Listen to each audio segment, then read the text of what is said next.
অভ্যুত্থানে তাদের কয়জন মারা গেছে এই সংখ্যাটা তারা তো ভুলভাল বলে।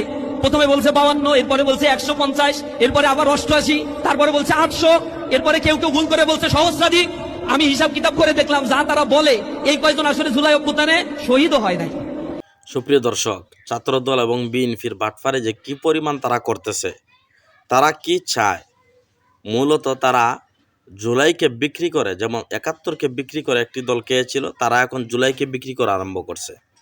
যখন জুলাই আন্দোলন শুরু হয়েছিল, 18 জুলাই থেকে যখন শুরু হয়েছিল, তখন সময় মির্জা ফখরুল ইসলাম আলমগীর উনি সরাসরি মিডিয়ার সামনে বলেছেন এই আন্দোলনের সাথে ছাত্রদল এবং বিএনপি জড়িত নয়, এই আন্দোলনের সাথে সরাসরি ছাত্র শিবির এবং ছাত্ররা জড়িত।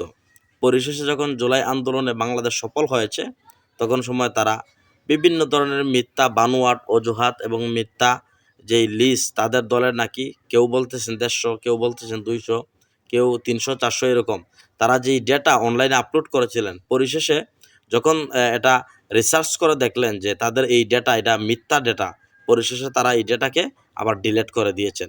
সুপ্রিয় দর্শক, আপনারা কি মনে করেন তাদের এই প্রতারণা আপনারা কিভাবে দেখছেন, অবশ্যই কমেন্ট করে জানাবেন।